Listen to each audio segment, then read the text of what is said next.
Hi, I'm Mike Fudge out here playing some pool football. I'm sure that you'll catch onto the lesson and have a ball with it.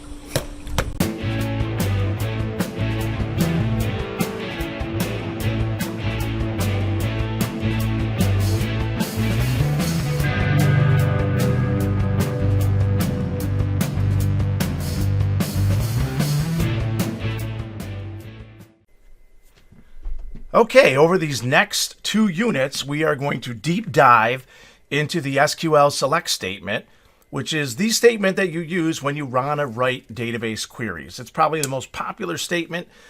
When people think about learning SQL, they first think about learning the select statement. So let's get into it.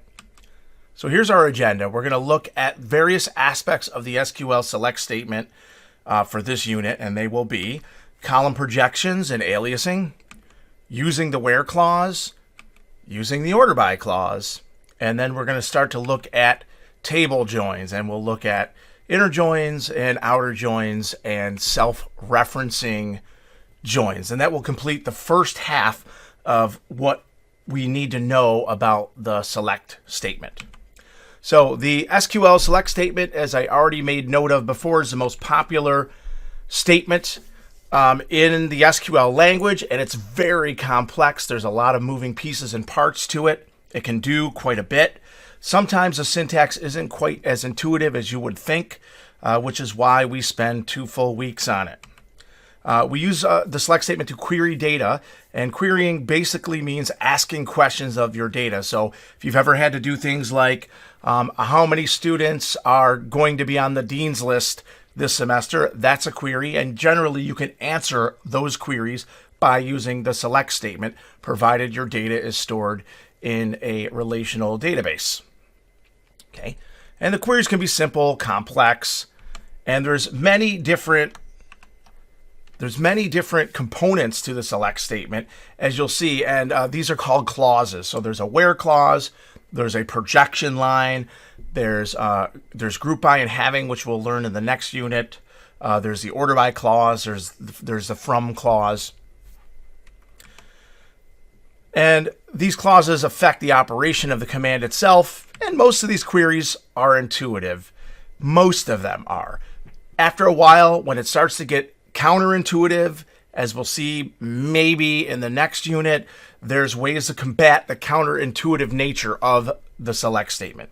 By far, this is the most valuable statement to learn when you're learning SQL. It's nice to be able to create tables and things like that, and keys and constraints. But all honestly, if I looked at all the SQL that I've ever written, by far the majority of it has been the select statement. So here's the select statement in a nutshell. You have select, and then these are the columns that you wish to display in the output. This is where those columns come from. That's the table. This are whatever matches the condition in the where are the rows that will display. So if you leave out the where condition, it displays all the rows from the table. If you put in a very specific condition, it will only show rows that match the condition. And then you can sort the output by columns. Now, one thing to note is how you write the SQL language statement is differ from the way that the query processor executes that statement.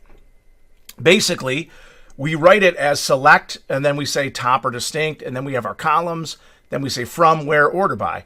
How it gets processed is first the from statement happens, then the where selection occurs, then column projections, then it sorts, then it does top distinct. So the order in which it actually carries out the command is different than the way we write it, and this is what's kind of annoying about the select statement. But if you know this and get used to this, you can use this to your advantage, and it makes it very easy to, number one, learn to write queries, and number two, write them very efficiently.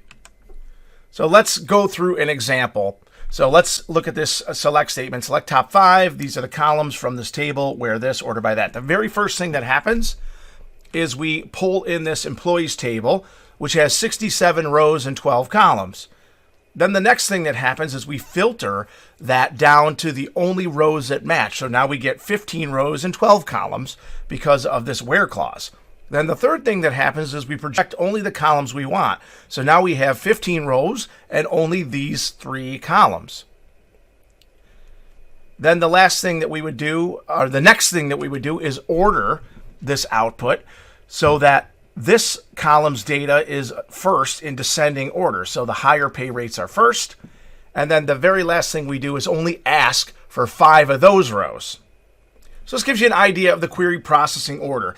It starts with a larger table or a set of tables that you join together, and then they slowly get pared down in the rows, and they get pared down in the columns, until ultimately you have the answer / output that you want.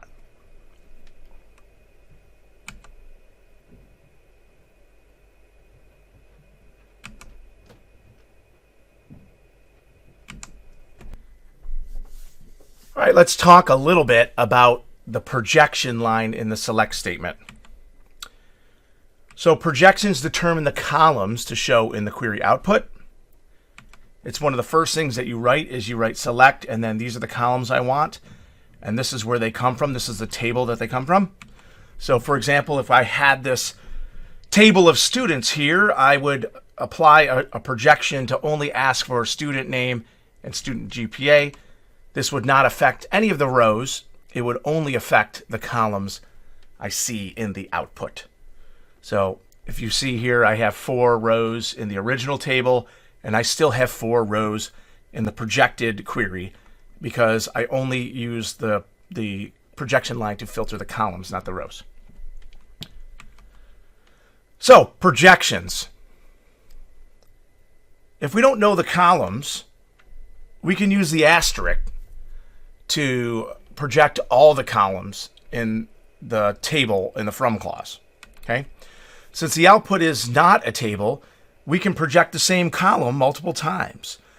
We can also rename any column or any expression, and these are called derived columns, and you rename a column or you derive a column with the as keyword.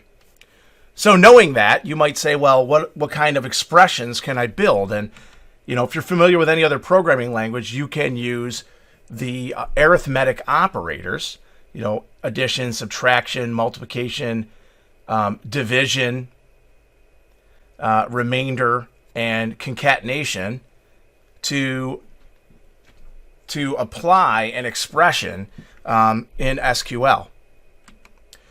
You can also do some casting. So typecasting is a way to convert data from one type to another. And this is very convenient if you have a text type and you need to convert it to numerical type, or you have a numerical type you want it to be text type. So let's do some examples here. Let's go in. We will use Azure Data Studio instead of SQL Pad. And we will use the payroll database. And I will show you the need to do some casting when we have some conversions, and we'll cast some different types.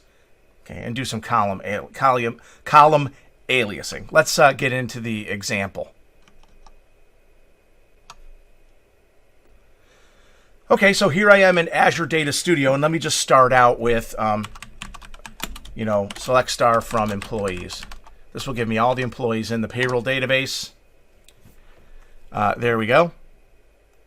And let me just kind of stretch these out a bit so you can see them a little better. Okay, so I have first name, last name. So let me do some aliasing. So maybe I want to take the first name and the last name and combine them into one column.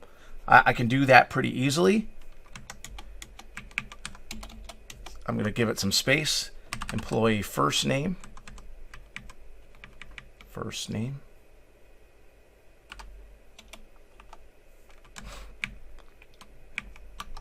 Plus a space. Plus the employee last name. And let's just call it, let's alias it as employee name. Okay, I'll run that. So there you go. I combined both of those columns together into one column. It's a projection. Now I can project the same thing twice if I want.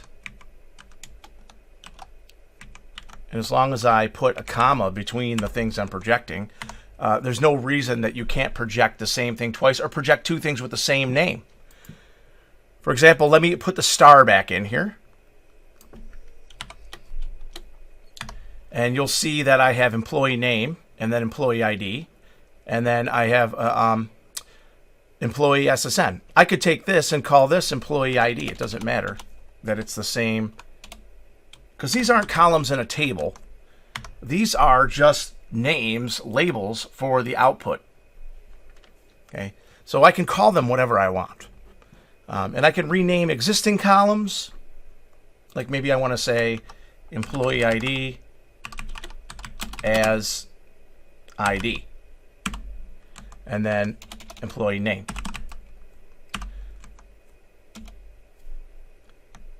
And then let's add employee SSN.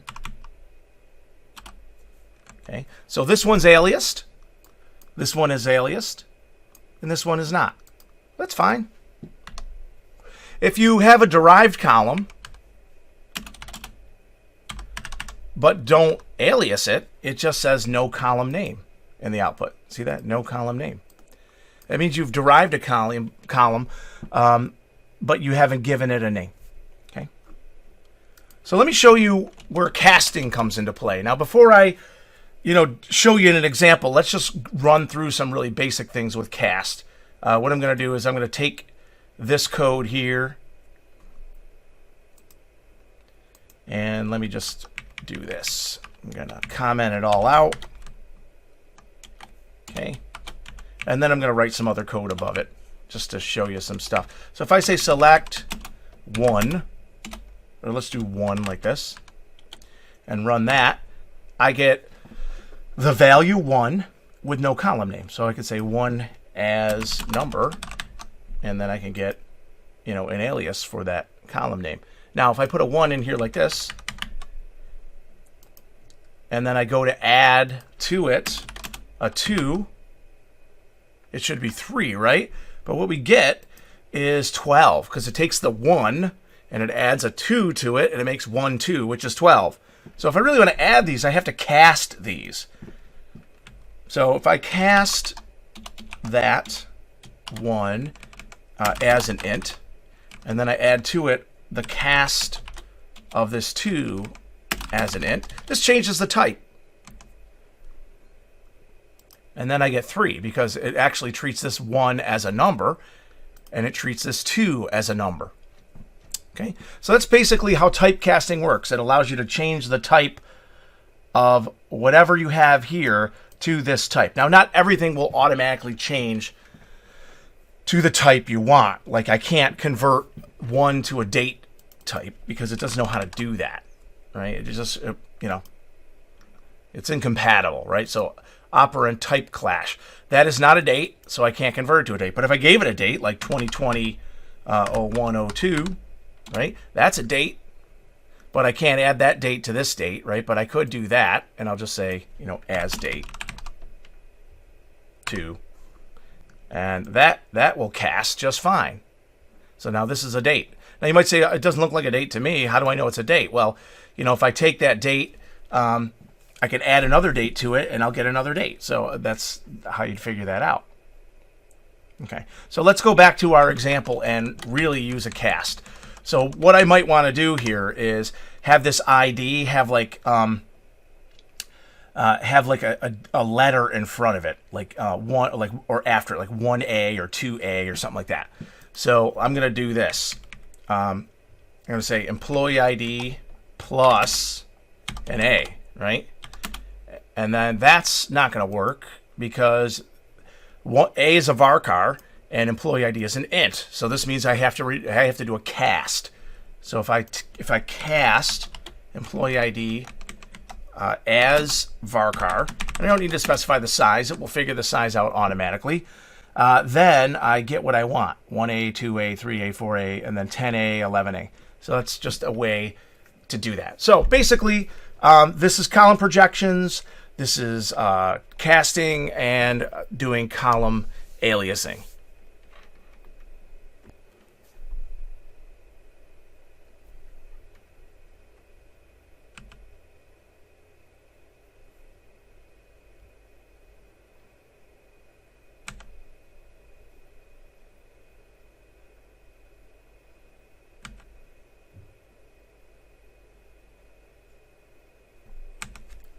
All right, let's dive into the where clause, which allows us to, in this case, when we use where, it filters the rows in the query output. So we might say, like, select all the columns from students where student year is a junior.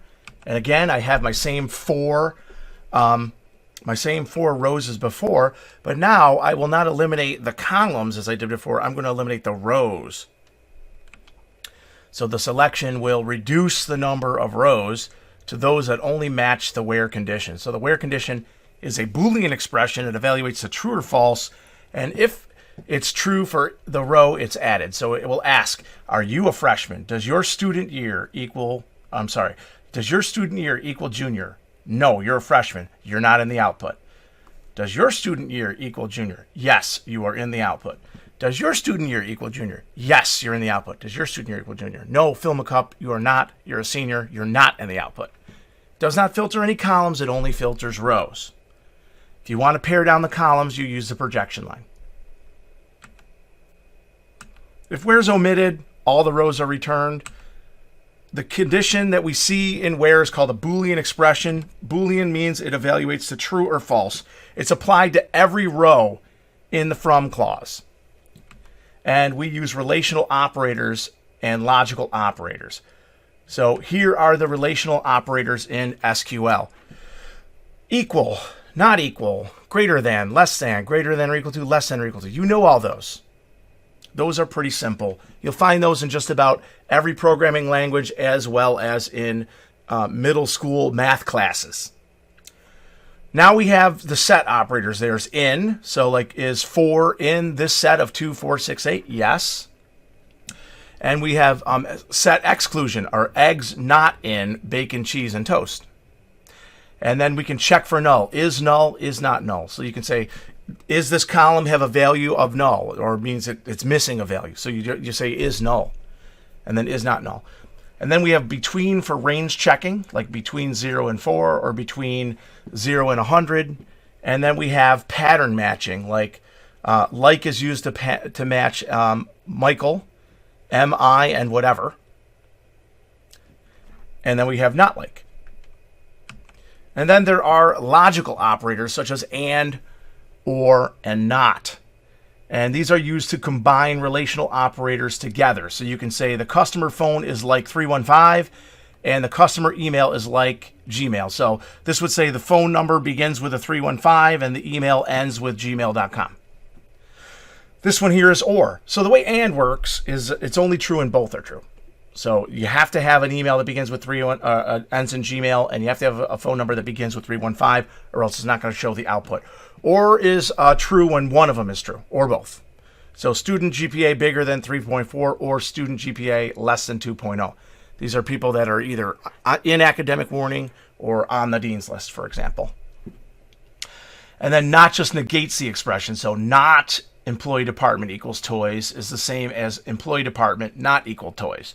You might say, why does not exist if I can just do this? Well, you'll find that not every Boolean expression that you write makes a lot of sense with some of the relational operators. So not is very, very helpful when you want to sort of express it in a more clear way. So it's really all about readability. All right, it's time for demo number 2 here. And now what we're going to do is we're going to look at various where clauses that we can apply in the payroll database, and then maybe do a little bit of pattern matching with like, and show you the logical operators as well. Okay, let's head over there. Okay, here I am over in Azure Data Studio again, and I'm going to do my select star from employees. Okay, let's keep it simple. Let's just get the department manager. So if your job title is a department manager, I want to include you and only you. So I'll say where employee job title is equal to department manager. We'll run that. Okay, that's it. These are the department managers. Now, I might want to find all of these department managers who have a who have a supervisor ID of 3. See that? Supervisor ID of 3. So I can say where the job title is department manager and the employee supervisor ID is 3. So both of those conditions need to match. So these two managers here, I lean to the left and tie it down. Those two managers, their supervisor ID is 2. So they will be removed when I run this query because they no longer match that Boolean expression. Now, if I change this to an OR, you'll see that not only do I include, I only include department managers, and I also include the ones with a 2 because it's OR, right? So if your supervisor is a 3, or your job title is a manager, you're included in here, either or. Let's try a good best practice example. So I'm going to move this one down. Just going to save it for now. Let's try this one.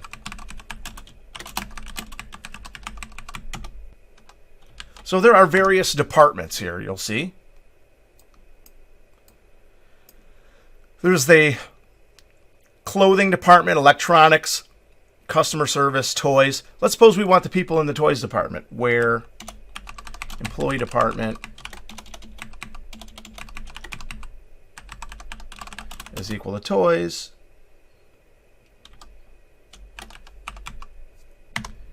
Okay, that's just people in the toys department. Maybe you want to include not only toys, but you also want to include clothing, right? So you might think, well, I want everybody in the toys and in the clothing department.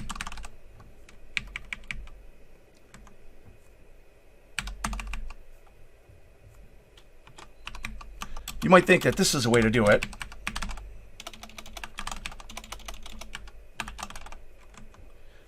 But that gives you nothing, because no one department can be both toys and clothing. Here you always want to say or. You want to say the row matches toys or the row matches clothing. Remember, you're using this based on a row-by-row basis with where. So you need to make sure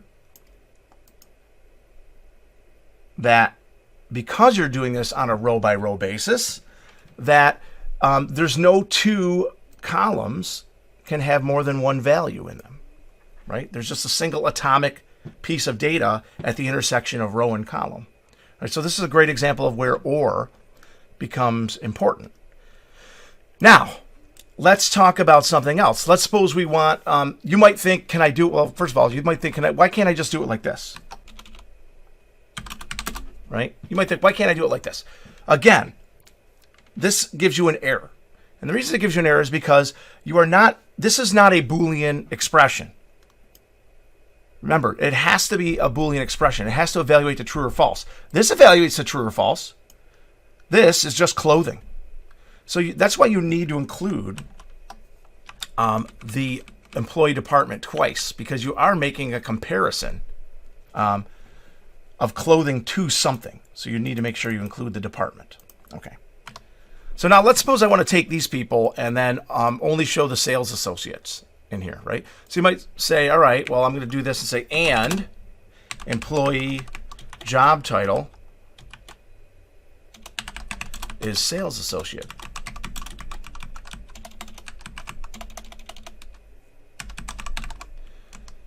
Now watch this, okay?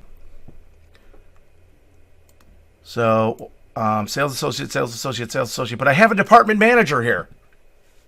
Why? Okay, let's think about this. It says where the department is toys or the department is clothing and their job title is sales associate. The way it works is these two ands, the and takes precedence over or. So these two ands go together. So it's really what you're saying is employee department equals toys or the department's clothing, and it's a sales associate. So I can handle this one of two ways. I can either put an and here with the same thing on there.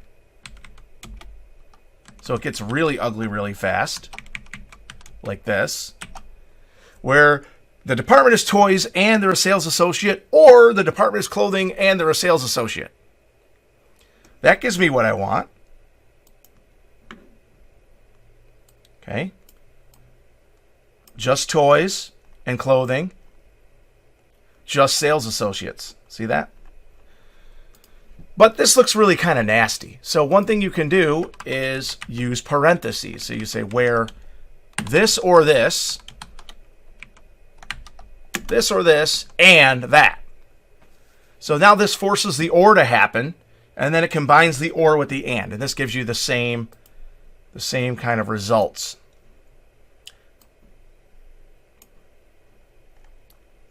My rule of thumb here is when in doubt, use parentheses to flesh it out to be the way you want. Okay, don't make assumptions about the operating order. Okay, force it with parentheses. It's going to save you a lot of heartache and pain as you're writing your queries. All right, let's do a weak matching example. So let's go back here again.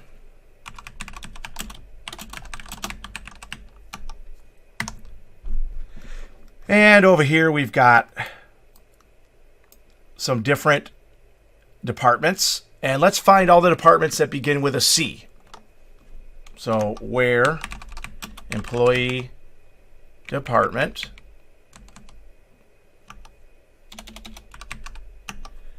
like C%.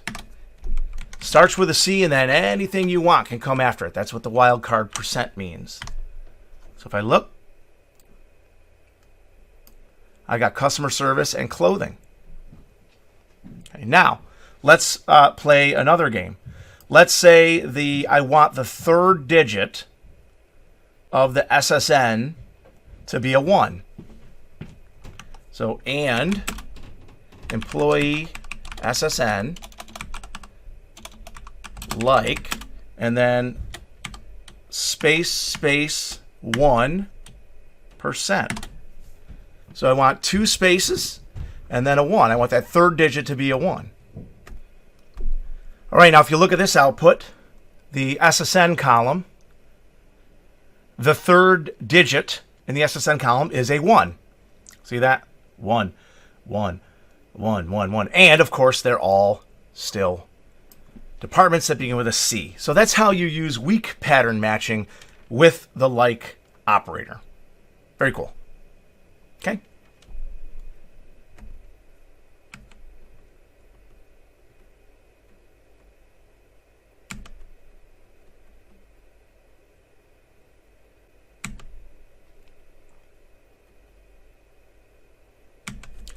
Let's demonstrate the case operator. The case operator is pretty awesome because it tests a series of Boolean conditions for true, and then when the condition is true, it returns the value. So this allows you to take what's maybe in a column or 2 columns and test the condition and then output a value. And then what you do is you have a projection for that. So example, you can say when the salary is bigger than this, then say you make a lot of money. When the salary is less than that, then say you don't make a lot of money. And you could build out a set of values and then display those values in the projection. It can be used to do all sorts of really interesting types of activities.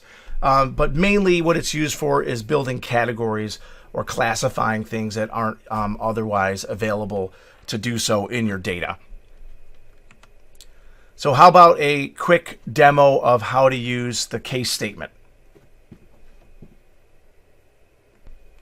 Okay, to set up this example, what we're going to first do is we're going to look at the sales associates again.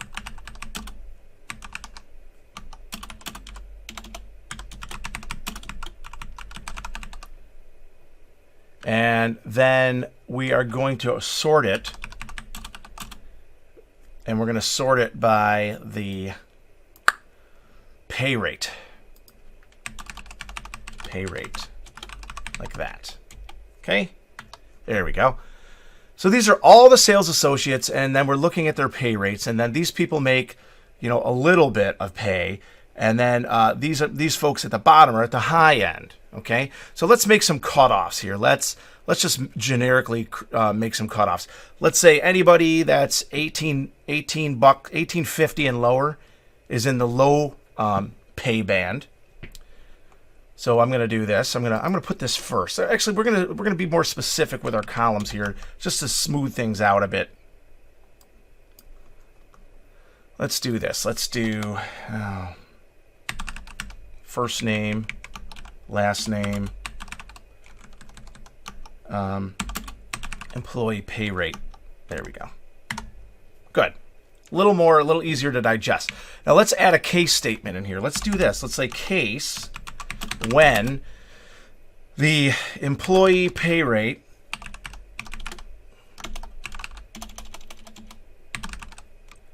is less than or equal to $18.50, then you're in the low pay band. And then let's just put an else here and then say other for now. Or just, we'll just say else no. And then we'll say end, and then we'll call this column pay band. And let's see what we get here. Okay, so these people here are in the low pay band, and then these ones are all nulls. So let's add another pay band here. Case, see, this is all part of the same column. The column is all one column, and it ends at this pay band here. Case when employee, I don't have to use employee pay. I could do case when their job title is this. I could do that too. So employee pay rate is bigger than, let's say if you're bigger than, let's say bigger than 20. Bigger than 20. Then you are, let's say bigger than or equal to 20. You are in the high pay band. Okay. Now let's give that a shot. Oh, it should be just when. I don't need to repeat case. It should be like this. Case, when, else, end. There. All right. Run that. Remember, this is all part of the same single column here. It's just the way it works. Low, high. Now let's add that middle pay band. So anything else is going to be middle pay band. So I've got people in the low pay band, the middle pay band, and the high pay band. So pretty cool. What's neat is because of the ordering of the select statement, I can order by pay bands.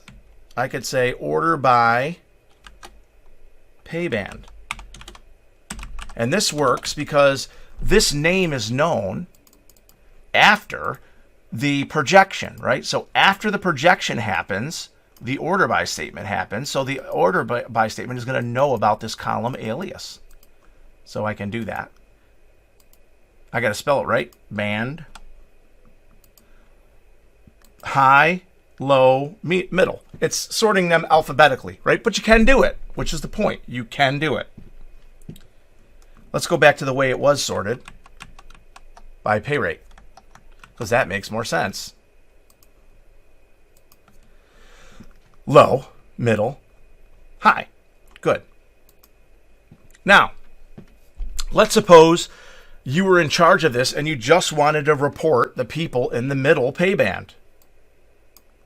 You might say where the employee job title is sales associate and pay band is equal to middle. The problem with this is it does not work, because it does not know about the column pay band until after the projection, and where occurs before the projection. Remember, it goes from where then it does the projection. So first happens from, then happens where, then happens the column projection. Because of that, the alias pay band is not available to the query. So this is where things get ugly and fall apart on us. If we want to get people in the middle pay band, we actually have to express what it means to be in the middle pay band.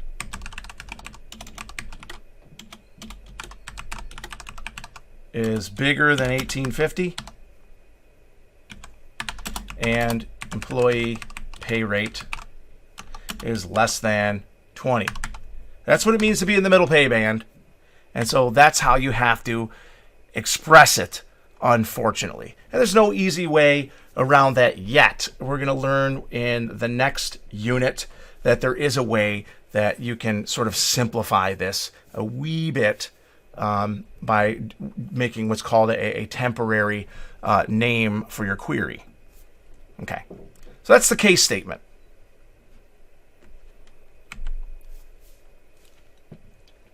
Let's look at these modifiers to the select statement, order by, top, and distinct.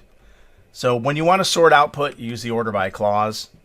You must specify the columns by which you want to sort. Again, as we saw, the names of the aliases are available to us. The ASC keyword sorts in ascending order, and that is the default. The DESC keyword sorts in descending order. The order by clause, if you admit it, the rows are returned in the default table order based on the primary key, because the primary key is what's going to designate how those rows are physically stored. So let's talk top and distinct keywords. We have top n, which limits the output to the first n rows. So after you've figured the entire query out, then you can use top n to say, just show me 3 rows, just show me 5 rows, just show me 50 rows. And distinct is a way to remove duplicates from the query output. This guarantees that whatever you see in the output has entity integrity. And of course, what would we be doing if we weren't going to be doing a demo next, right? So let's do a demo, walk you through some of this. We'll use distinct first, then we'll do order by, then we'll play around with top a bit and show you how it all works. Okay, let's dive into it. All right, let's do some examples here. Let's try distinct. So let's just grab job titles.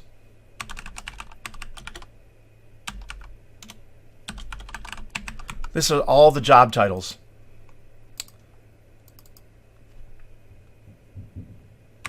Oop.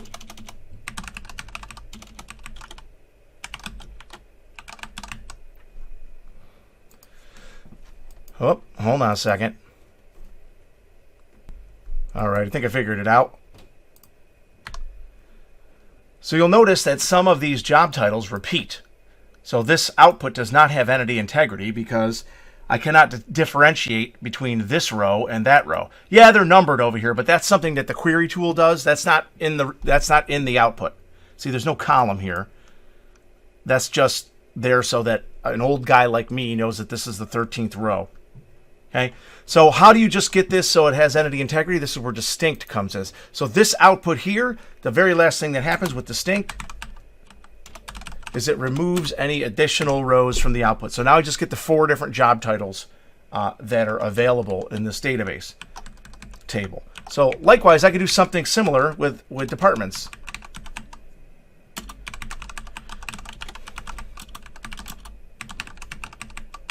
I think it's employee department, right?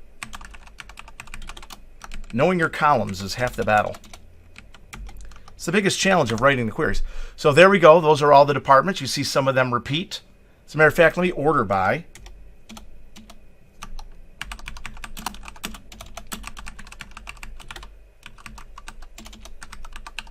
To show you how order by works. So, you know, clothing first, then CU, then electronics, then hardware, then sporting goods, and toys at the end. If I do descending, it sorts them in the other order. And so toys are first, and way down at the bottom is clothing. Okay, now if I put distinct in front of here, I'm going to get only the ones that are unique and I have entity integrity because there's only one row for each different department. Cool. Let's move on. So maybe you want, what happens if I do this? Select employee job title.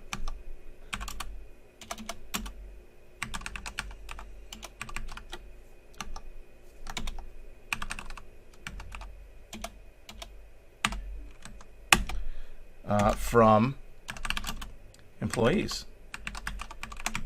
This gives me, once again, a physical row for everybody in the table, but there are duplicates in here. Let's see if we can find them. Clothing sales associate, clothing sales associate. There are duplicates. This does not have entity integrity. Another way of looking at it is if I just look at all the rows, there's 67 rows in here. So let's put a distinct in front of here and then run it. And now I don't have 67 rows anymore. I only have 16 because there are 16 unique combinations of department and job title. That's what we mean by it produces an output with entity integrity. You're going to be guaranteed that you can find a candidate key in the data that you have when you use distinct, because no row will be duplicated. Again, this happens at the very last step in the query output. Okay, now let's talk about top. So if I were to take a query like this, maybe I'll write, select star from employees.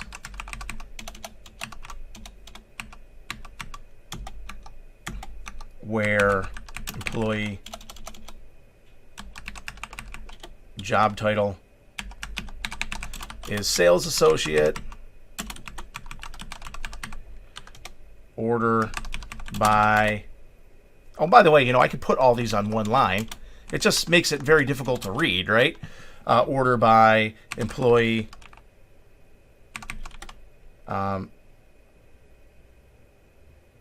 wage.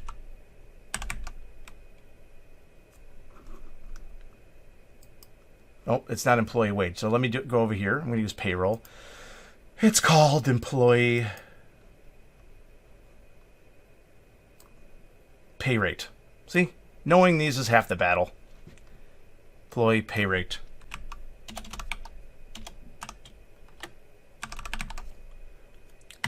There we go. So what I've done is I've sorted them by pay rate. I'm going to break this up again so that it's more legible for me. Now, if I do a top one, this is the lowest paid employee at the company because I'm taking this output here, which is already sorted, and then it's only going to show me the first row in here. Top one is like saying, give me the first one, right? So I just get Aurora Borealis. Now, if I change this to descending, I'm going to get the most paid employee in there. Myra Sistun. So there we go, $21 an hour versus Aurora, who was making $17 an hour. You can also do, like, if you want the top three, you can do top three, right? And that'll give you the first three. Cook My Food and Heath Bar are the other two low-paid employees. I can also change this to descending, and it'll give me the top three. So top is a misnomer. It really doesn't, You're a Liar and Adam Anium, those two are making, $20 and more an hour. So, top is a misnomer. What it really means is give me the first n rows of the output. I guess top makes sense because if you think about a table, you're getting the ones at the top of the output, right? There's no way to get the ones at the bottom of the output. You want the ones at the bottom of the output. You have to reorder it to do that. Okay.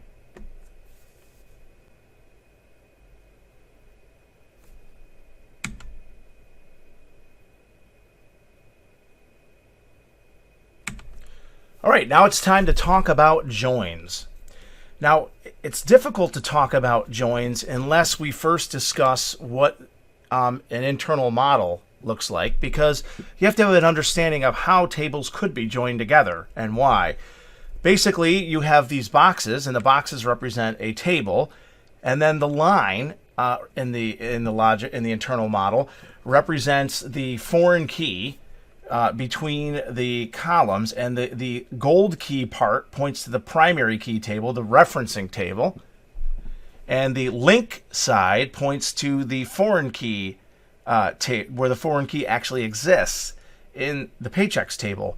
So paycheck pay period ID is the foreign key, and it references pay period's pay period ID. So that is how you read an internal model. So if we want to read another one, this one here, this link, right? The referencing table is employees because that's where the gold key is. And the link is on this side, so the foreign key must be on this side. So employee ID is the referencing column because it's the referencing table. So I want to look through this column for some kind of employee ID. There it is, paycheck employee ID. So that is the foreign key. It's basically how you do it. You need to really kind of get a handle on this because you can join two tables any way you want, but if you want the output to make sense, you have to join them along primary foreign key pairs. So with that comes the inner join, and the inner join is part of the from clause. And basically the way it works is you have one table, table A, and then you say join table B, and then on, and then the two columns that you want to match them on. And basically what happens is the two tables are read, and as it goes through table A, it says, is your row found in table B along this match? And every time it's matched, it's included. And then what you get back as output from the from clause is one large table. So that's sort of why this logo here has the two tables in it, because those two tables get combined into one large table. Okay. The columns must be of the same data type. So this can't be varchar and this one can't be int. They have to be of the same type. 99% of the time they are primary and foreign key pairs, and the output of a join is a temporary table. It's a table in memory from the query pipeline consisting of all the rows that match this condition. So if you think about, what you have in table A and what you have in table B, this middle section is the part of the inner join. Those from column A that match column B. That would be right here. So let's do a quick and easy demo of that. And I have a very small data set that I want to use to explain joins, because I can do joins with the payroll database, but there's a lot of data in there and it's hard to visualize. So I have a toy example in the demo database with basketball players and basketball teams that makes it very easy to understand joins. So let's go there and do that now. So I'm back in Azure Data Studio, and I need to use the demo database. So I could either switch that up here, or I could just type in use demo, and that will switch me over to the demo database. All right, switched me over. And now I could type select from BB player, and let's do another one, select from BB teams. And you'll see that I have two tables. This is a table of players, and this is a table of teams. Now you'll see that there's a player 1, and the player's name's Jordan, and he plays on team 101. And then there's a player 2, O'Neill, and he plays on team 102. And there's a player 3, Pippin, on 101, and a player 4, Bryant, on 102. And then there's this player 5, Fudge, and he's not on a team because it says no. So this team ID is used to look up the name of the teams here, Bulls, Lakers, Stinkers. So if I do a join, it will combine this and this into the query output into a single table. So let me show you. Select star from BB players, join BB teams on, and typically you're going to join them on primary and foreign key, right? So player has a player team ID, which is a foreign key that references the team ID. It tells me which player the team is on. So on player team ID is equal to team ID. And what I'm going to get back is a single table of output. Now this table is not stored in a database. It is in memory, and then it just displays. It's part of the query pipeline. Okay, but now I know that Jordan plays on the Bulls, and O'Neal plays on the Lakers, and Pippen's on the Bulls, and Bryant's on the Lakers, and Fudge dropped off because he's not on a team, and Stinkers dropped off because nobody plays for the Stinkers. So this is what we call an inner join. Now, a couple things about an inner join. This is truly equals. So this is the same. So this is the same. Same as this.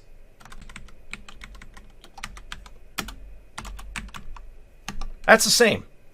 Exact same query. Because they're equal. As a matter of fact, this is also the same. Same. Let's say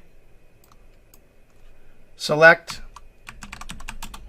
from BB teams, join BB players on same query. Now the column ordering is going to be different, but the data is the same.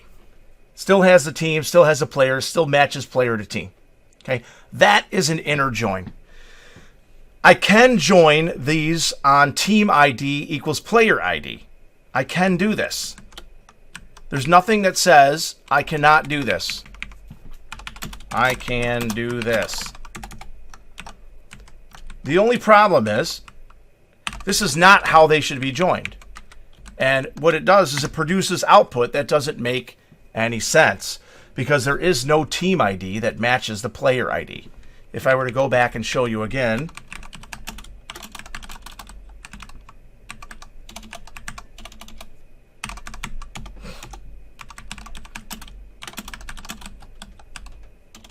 in this toy example, I designed it in such a way that there would never be a player ID that matches a team ID. But in real life, you could have, player 1, team 1, and then it would match Jordan to the Bulls, and it would be coincidence.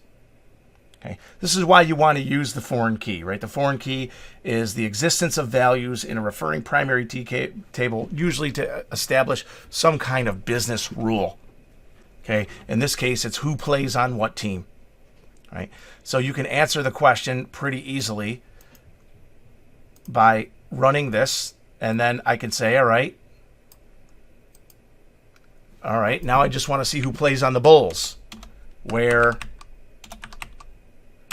team name is equal to Bulls. And let's just put the player name, team name. So these are the players on the Bulls. Jordan and Pippen. Okay, so that's how a join works. It allows you to combine two tables together into a single output in your query pipeline that you can then process further. The first step in the select statement is the join with the from clause, and it builds one big table from which we then use the where clause to filter rows again, and the projection up here to filter columns. Okay, so we might start with two tables, and then we join them together into a big table, and then start filtering rows and columns. Okay.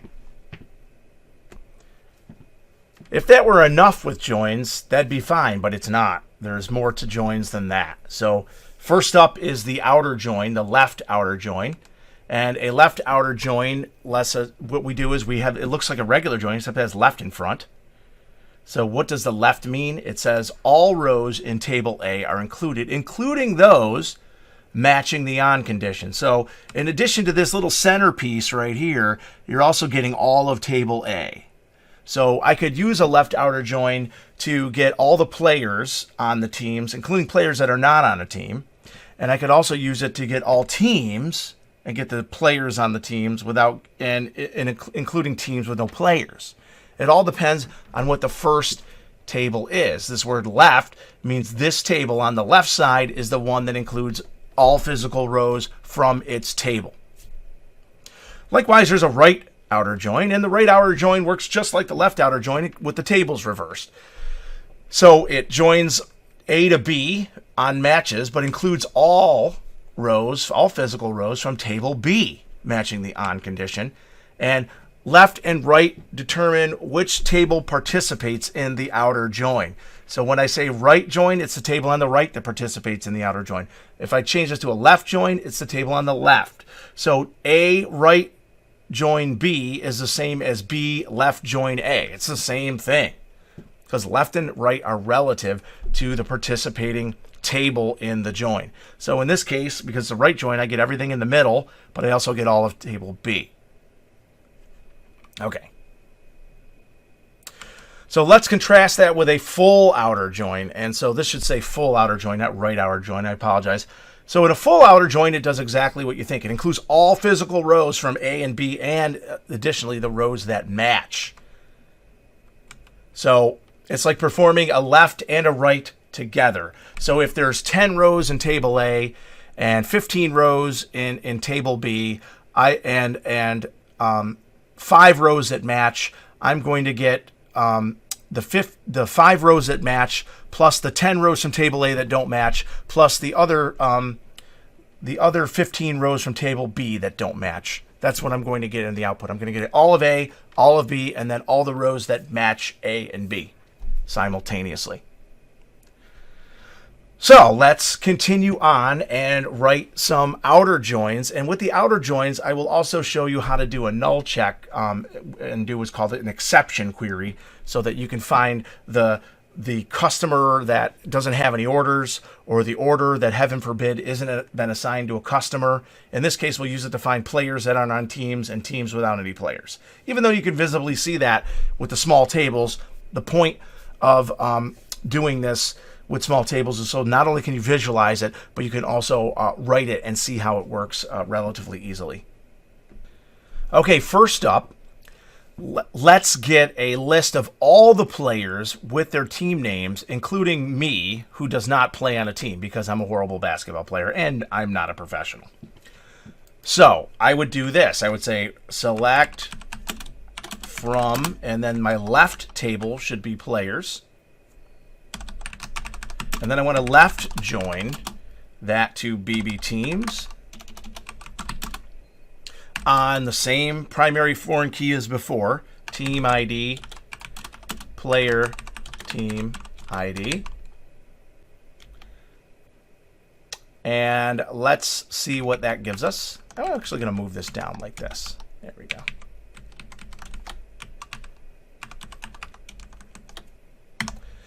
And you'll see that I have Jordan plays on the Bulls and O'Neal's on the Lakers and et cetera, et cetera. And then down here I have Fudge and not on a team, not on a team over here. No. Okay, that's a left join. If I change this to a right join, I'm going to get all of the teams, including those teams without players. So if I go back here, now I get, I got to change that to a right join. Right join. I will lose Fudge, but I will gain Stinkers. Because now I'm saying the table on the right, include every physical row from that table, including rows that match players. So left join is relative. The table on the right, in this case, I show all physical rows. Table on the left, I show all physical rows from that table. So let's talk full outer join. So full outer join, as you can imagine, will show you physical rows non-matching from both players and teams, like so. And I have all the players that are on teams first here. And then I have Fudge, who is not on a team, and Stinkers, a team with no players. So that sort of sums up how that works. Okay. And again, just to show you, if I have players left join teams, it's the same as doing teams right join players. Okay. The right and the left are relative to which table you're going to include all of the rows from. You can get away with never using a right join and always using left joins and just positioning your tables in the right order. Okay, you can do that. So let's finish up with what's called an exception query. So an exception query lets you not worry about, I'm not worried about players on teams. I want to just find players who are not on teams and only see those. And generally the way that you build an exception query is you do your outer join with the table that you want to find exceptions to. So in this case, I'm trying to find players who aren't on teams. Okay. And then what I want to do here is I say where the primary key of the table across the join. So I'm including all the players. So I want to find the primary key of team. So team ID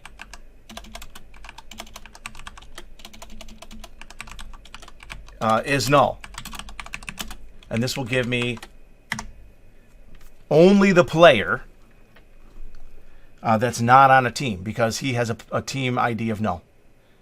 Okay, that's how you do that. Now, one other thing to show you, maybe I don't want to see all these columns. Maybe I just want to see the player, right? The star gives me all the outputs, but maybe I just want to see the basketball players or the basketball teams. So what I can do is I can alias these tables. I can say BB players as P for players and BB teams T for teams.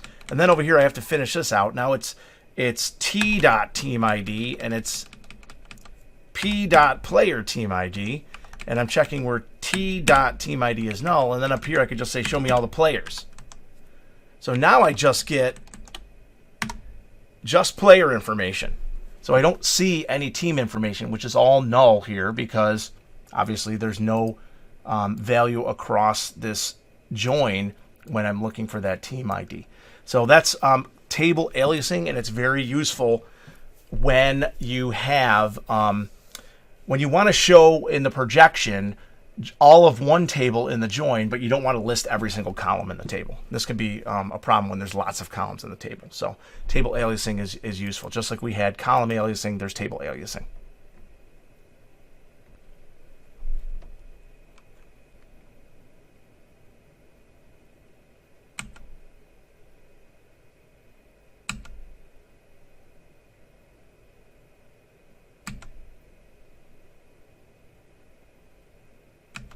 I'd like to say that what we showed you so far are the only way to do joins, but that's not necessarily true. You can join multiple tables together. You're not limited to just 2 table joins. You can, in the from clause, have a table and then join that to another table, and that will build you a larger table. And then in memory, you can then join that table to yet another table. And you can join several tables together, and what you end up building in the select statement is one large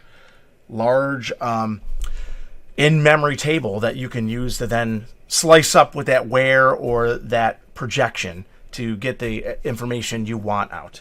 You can also, as we saw in the video just before, when I did the demo, you can actually alias these tables, and it makes it sort of easier to deal with complicated queries, especially when you want to include all the columns from one of the tables in the join, but not all the columns from another table. Very easy to do when you alias the table.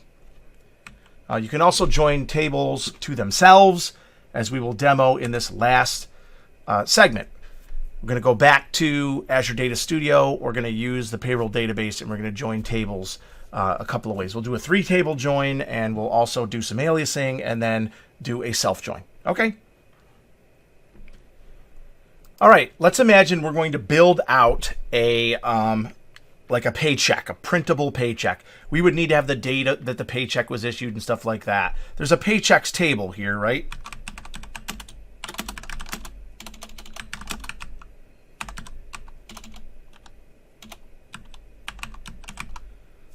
And if you look, there's a pay period ID, and then there is a paycheck employee ID. So this is the employee's paycheck, and that's the pay period. What we're missing here is the actual name of the pay period and the actual name of the employee, and we have to get that through a join. So I'm going to use a join with a couple of table aliases because I'm definitely going to want to keep all the goods from paychecks in here. I need to be able to show this information on the stub, like how many hours they worked and how much they make per hour and how much they got paid and whether they're hour or salaried, right? So all this good stuff needs to be here. So I'm going to just alias this as PC for paycheck. And then over here, I'm just going to say PC.star. And that's going to give me all the columns from paycheck. And now I'm going to start to do my join. So let's go grab some names for these people. Let's join paychecks to the employees table. And then we'll call the employees table E. And then we'll join that on E.employee ID equal to paycheck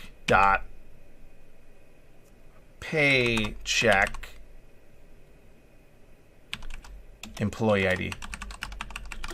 Right? Because I see that right here. So this is obviously the foreign key in this table. So I want to say when your employee ID matches the paycheck's employee ID, then it obviously is you. And what I'll do here is I'll put in E dot, let's do employee first name, employee last name.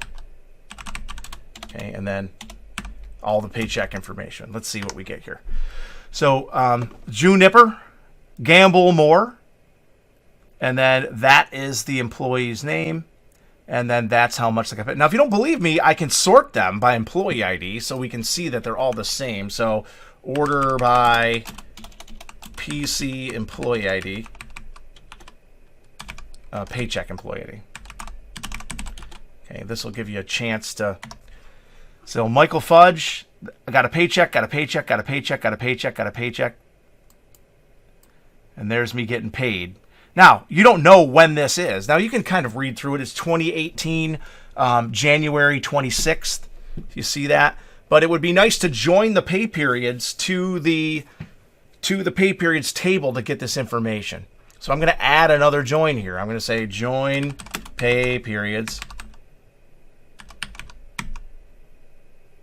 Pay periods. I'm going to call this PP. On PP pay period. Let's see what it's called here just to make sure. I think it's called pay period ID. Pay period ID. Pay period ID equals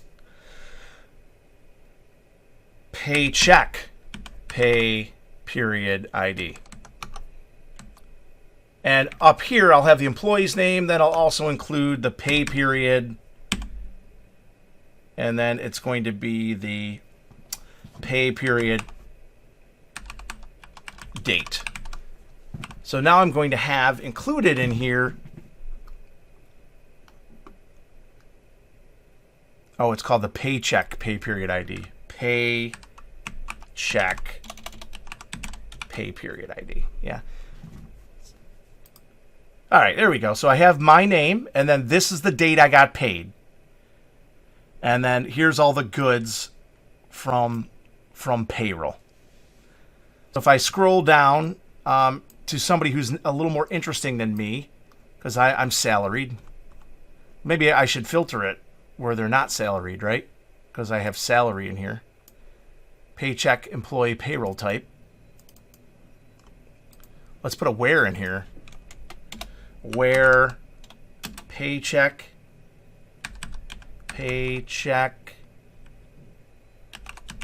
employee payroll type is not equal to salary. Get rid of all those salary people. There we go. So Ginger Beer is up first. And Ginger Beer these are her different hours. And then that's her paychecks over here. And I have everything I need to print a paycheck, including the date, her name, etc. I can even get her department, her social security number. I can include all those if I want. Right? E.employee SSN.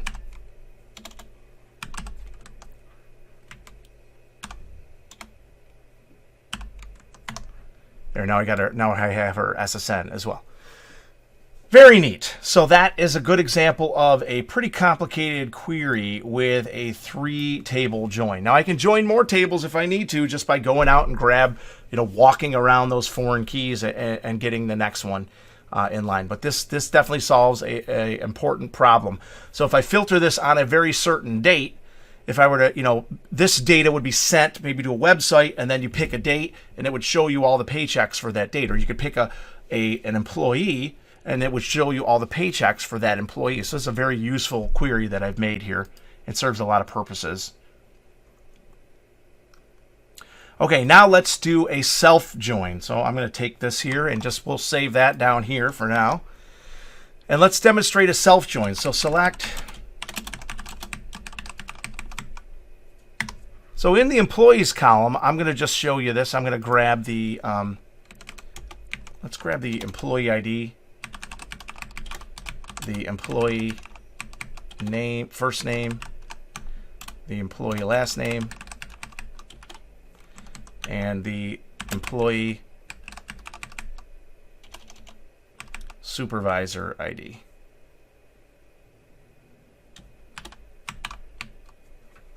Or is it supervisor employee ID? No, what it's called here. Employee supervisor employee ID. Of course. Employee ID. Okay? So Mike Fudge doesn't have a supervisor because I'm the big cheese. Amber Waves of Green, her supervisor is number 1, which is me, Mike Fudge. And then Lisa Carr for Less, her supervisor is number 3, which is Joy to the World. Okay? So how do I put the names of the supervisors over here? Well, I have to join this table to itself. So I need to do some aliasing to do that. I can't say from employees, join employees. That's going to be what's called ambiguous. So I need to disambiguate with aliases. So I'm going to call this E for employees, and this one's going to be S for supervisors. And then I'm going to join that on the employee supervisor ID. God knows I don't want to type that again. Where the employee's supervisor ID equals the supervisor's employee ID. Think about that, right? This should be the employee ID in the other table, which I'm calling the supervisor's table, and then that matches it to here, and I should get Michael Fudge. Okay. Now to show you that this works, I'm going to now add aliases to my select line. E dot this. I want the employee dot first name, the employee dot last name, the employee supervisor ID, and then to that I want to add the supervisor first name, the supervisor's first name, and the supervisor's last name. And then I run that, and now I get Amber Waves of Green. Her supervisor is Michael Fudge. Lisa Carr for Less, her supervisor is Joy to the World. Tie it down, her supervisor is Amber Waves of Green. So I've now built my org chart, if you will. Now I did lose Michael Fudge in here because Michael Fudge had no supervisor. So actually I don't do a join here. I need to do a left join. I want to make sure every employee gets included, even the employee who does not have a supervisor. See that here? I need to be included. So that's a little trick. A lot of times in self-joins, most self-joins, you're probably going to need to do some kind of outer join, but it really depends. You just have to think about what that self-join does. All right. So let's sum up. The processing order of the select statement differs from how it's written, right? We say select from where order by, but it really gets processed from where select order by. Projections filter columns, selections filter rows with the where clause. Case statement can be very useful for conditional evaluation. Joins combine tables based on matching columns. You can do all sorts of interesting kinds of joins, like 3-table joins, outer joins, and even self joins. That's it. That's the basics of the select statement.